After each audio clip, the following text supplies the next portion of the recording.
तर नमस्कार मंडळी, कसं काय सर्व काही मजेत. तर आज आम्ही जात आहे नेर पिंगळायला. पिंगळा देवीचं मंदिर आहे तिथं. तर आज आम्ही नवरात्रानिमित्त तिथं दर्शन करायला निघालेलो आहे.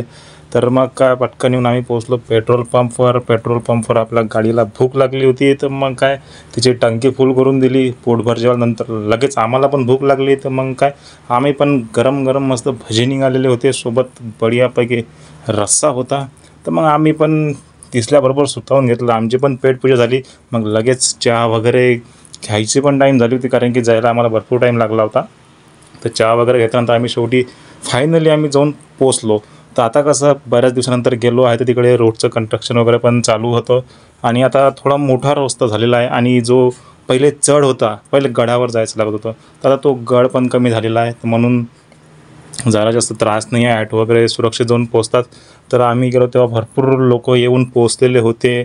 ऑलरेडी तिथं गर्दी होती खूप. तर मग काय आम्ही लगेच आलो, गाडी आपली पार्किंग वगैरेमध्ये लावली आणि शेवटी आम्ही येऊन पोचलो दादांकडे. यांच्याकडे ताट वगैरे घेतलं, फुलं फळं प्रसाद वगैरे घेतला इथून.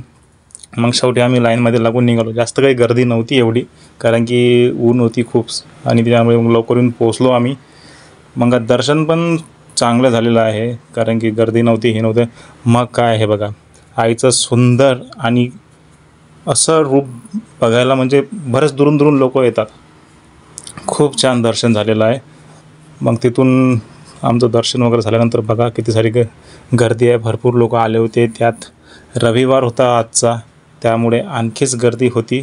पण दर्शन छान झालेलं आहे, त्यामुळे मन तृप्त होतं. मग लगेच बाहेर येऊन थोडासा बाहेरचा नजारा वगैरे बघितले. आणि पिंगळा गडावर आल्यावर तिथचा जो चिवडा नाही खाल्ला तुम्ही, तर मग काय चिवड्याची एक तलब लागली. म्हणून लवकर दादाजवळ गेलो. म्हटलं दादा पटकन तुम्ही आता मस्त कच्चा चिवडा बनवा, कारण की त्याच्याशिवाय तर मजाच नाही आहे.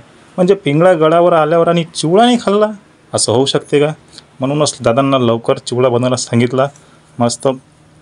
आणि ते पण थोडं मस्त स्पायसी. एवढा छान चिवडा बनवता का दादानं. मग काय लगेच इकडे आलो आणि नजारे बघत बसलो. तर तेवढा दिसले फोटोग्राफी चालू होती. म्हटलं इथं तर काय मतलब वेगळंच काहीतरी.